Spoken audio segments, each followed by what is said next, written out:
Bonjour mesdames et messieurs, nous nous retrouvons pour la revue d'un stylo, un stylo de la marque Tasya. C'est une marque japonaise, cette marque n'est pas très connue, elle a quand même un petit nom mais elle n'est pas très connue. Il faut dire qu'elle est un petit peu en arrière-plan des deux marques ultra connues japonaises que sont Pilot et Sailor. Tasya a été créée il y a une vingtaine d'années et initialement cette marque voulait créer des stylos avec un bon rapport qualité-prix pour un petit peu tout le monde. Aujourd'hui, Tasya a 2 ou 3 modèles, on va dire en dessous de 200 € qui sont relativement connus, mais fait aussi des stylos haut de gamme, par exemple à base de lac Rouchi. Une particularité de Tasya qu'il faut connaître, c'est que les plumes utilisées dans les stylos Tasya sont des plumes Sailor. Le modèle que nous allons examiner aujourd'hui est le Tasya Spectrum en finition bleu océan, Ocean Blue. Il existe 3 autres finitions, la finition ambre, la finition vert forêt et la finition rouge merlot. Et si nous examinions ce stylo de plus près?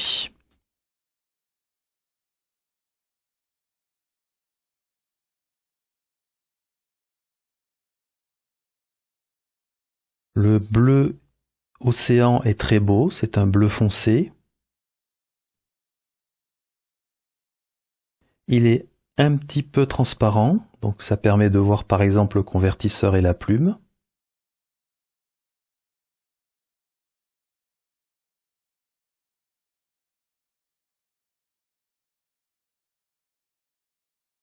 Toute la surface est lisse. Je ne vois pas par exemple d'irrégularité qui serait due par exemple à ce qu'on appelle l'injection de molding, l'injection de la résine.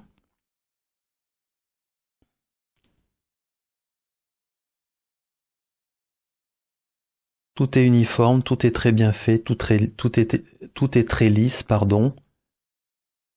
C'est impeccable.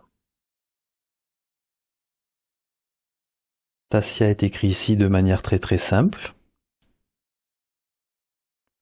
Jonction, capuchon, corps du stylo, c'est impeccable. C'est très doux, on ne sent absolument rien à part la petite marche avec une courbure. Pas d'angle, rien du tout, pas d'interstice. Pas de découpe au niveau du capuchon pour le clip.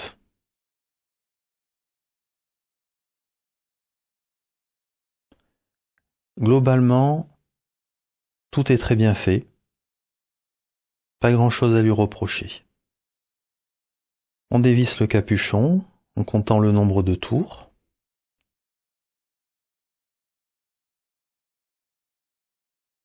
Un tour 3/4. Ce qu'il faut noter sur le capuchon de ce stylo, c'est qu'il y a une espèce de système de repoussement du capuchon, c'est-à-dire que lorsque vous voudrez revisser le capuchon, il faudra appuyer. C'est un peu comme un système de ressort. En résumé, quand vous dévissez, le capuchon est automatiquement un petit peu éjecté. Et pour revisser, vous ne pouvez pas juste revisser comme ceci, comme d'habitude. Il faut pousser et visser. Donc toujours éjection et pousser pour revisser. À l'intérieur, on a la protection de la plume habituelle pour empêcher qu'elle sèche, pour sceller la plume. Il y a une chose qu'on note dans ce stylo, c'est qu'il est, pour de la résine bien entendu, assez lourd. C'est pas un stylo lourd, mais pour de la résine, il est assez lourd. Et ce qu'on note en regardant l'épaisseur de la résine au niveau du capuchon, on a le droit à une résine qui est assez épaisse.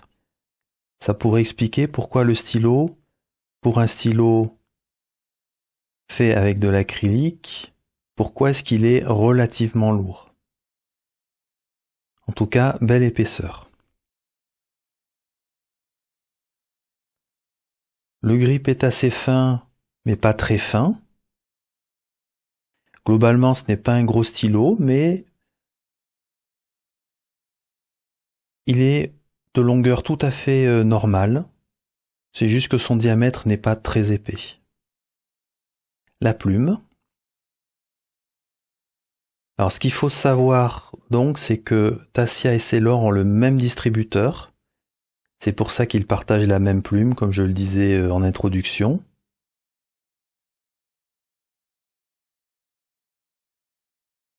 Ici, c'est une plume en acier, de taille F.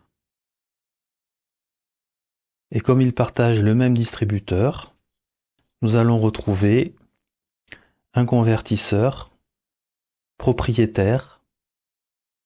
Et sur ce convertisseur est écrit Japan Sailor.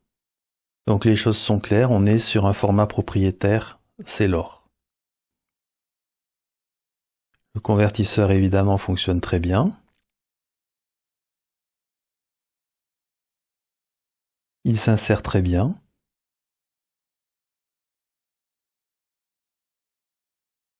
On observera qu'a été insérée une partie métallique ici pour les pas de vis.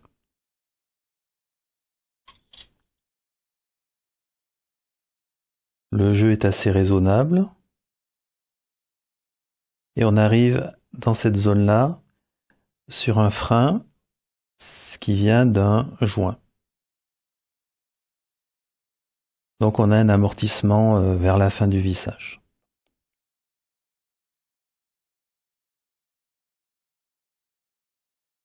Avec le système à ressort, bien entendu, je ne vais pas sentir de jeu réel. Globalement, c'est un stylo qui est entièrement bien fait. Je ne note absolument rien à lui reprocher. Il faut juste bien savoir qu'il y a ce système de repoussement. Car il faut un petit peu l'apprivoiser, car ce n'est pas quelque chose que l'on rencontre souvent sur les stylos. Pesons le stylo. Poids total 27 grammes. Alors juste par curiosité, j'ai sorti un Platinum Président, il est ancré. Et il fait 25 grammes. En résumé, le Tassia est plus lourd que le Platinum Président, alors que le Platinum Président a un diamètre quand même nettement plus élevé, et il est à peu près de même taille. Ceci vient donc probablement de l'acrylique. Le capuchon exactement 10 grammes. Le corps du stylo. « 17 grammes. On peut tout de suite le noter. Il poste très bien. Pas très profond, mais suffisamment.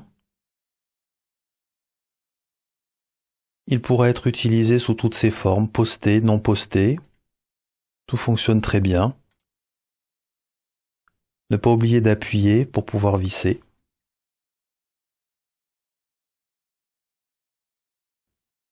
Regardons maintenant la dimension comparative par rapport à d'autres stylos. Donc au milieu, le Tassia Spectrum. En haut, le Platinum Président. Et en bas, l'usuel Lamy Safari. On peut dire qu'ils sont tous les trois pratiquement de même taille. Le Platinum Président est à peine plus grand. D'un point de vue diamètre, le Tassia et le Lamy Safari sont quand même assez similaires, même si le Tassia, comme il a une forme un petit peu effilée vers l'arrière, il a un diamètre plus fin vers l'arrière. Mais sur le reste du stylo, c'est à peu près dans la ligne du Lamy Safari, même si la forme est un petit peu différente. Le Platinum Président, par contre, est plus épais sur pratiquement toute la longueur.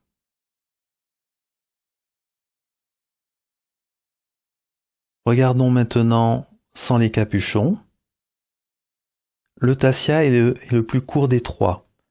Le Platinum Président est un tout petit peu plus grand, ça se joue sur à peu près 2 mm. Le Lamy Safari, par contre, commence à être nettement plus grand, on est au-delà du demi-centimètre.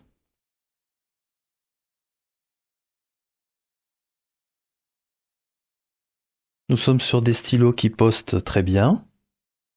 Et là, nous voyons que le Tassia devient, on va dire, est à égalité avec le Platinum Président, ça se joue vraiment à pas grand-chose. Et le Lamy Safari est un petit peu plus grand, on va dire de 3-4 mm, c'est pas énorme. Dans tous les cas, les stylos sont de toute façon assez longs pour toutes les mains. Quand ils sont postés, il n'y a aucun problème.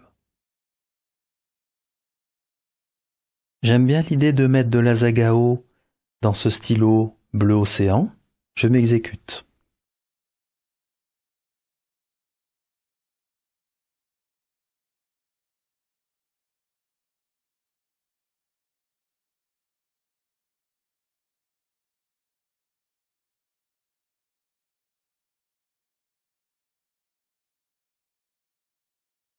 Une revue de stylo sans test d'écriture n'est pas possible.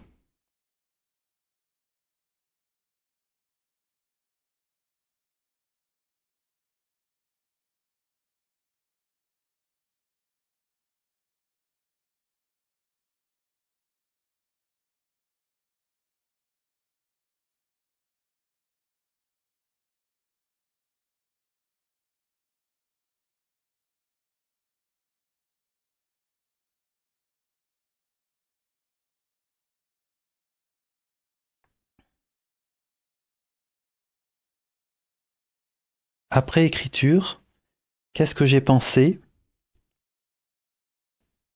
de ce stylo? En premier lieu, il est très confortable. Ce n'est pas un stylo lourd, mais il tient bien dans la main. Côté grippe, aucun problème, pas glissant. Il est plutôt un petit peu fin, mais ça ne me gêne pas. Tout va bien. Il n'est pas très long. C'est pour ça qu'en cours de route, j'ai préféré le poster. Et puis ça m'allait mieux aussi pour une autre raison, c'est que quand un stylo est léger, j'aime bien quand même le sentir en main. C'est une préférence personnelle de ce côté-là. Du côté de la plume, elle est un petit peu sèche, rien de dramatique. Pour une plume F, ça me semble très correct, mais ça ne sera pas un étalage d'encre sur la page, ça restera parcimonieux. Par ailleurs, la plume a du feedback, mais ça reste très plaisant. En résumé, c'est un plaisir d'écrire avec cette plume, ça ne pose aucun souci. J'ai voulu voir un petit peu si la plume allait être un petit peu flex. On va dire on peut un petit peu, mais ça reste quand même une plume rigide.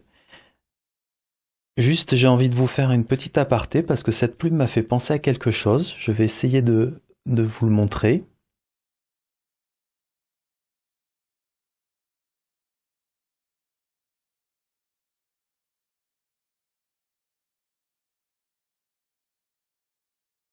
Je ne sais pas si ça se voit,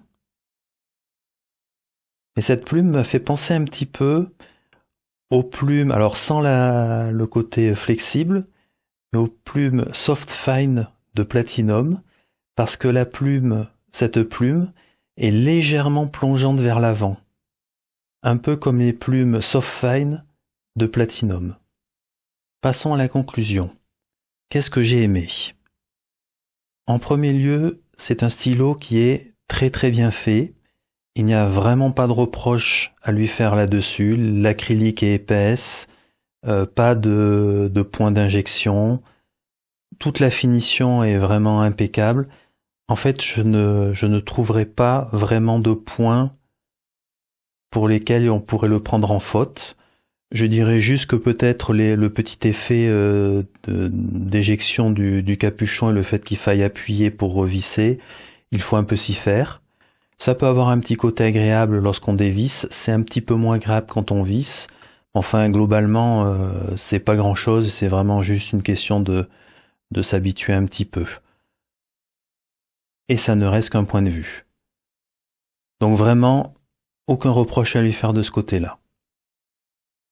Le stylo est de taille plutôt moyenne, qui va aller approximativement à toutes les mains.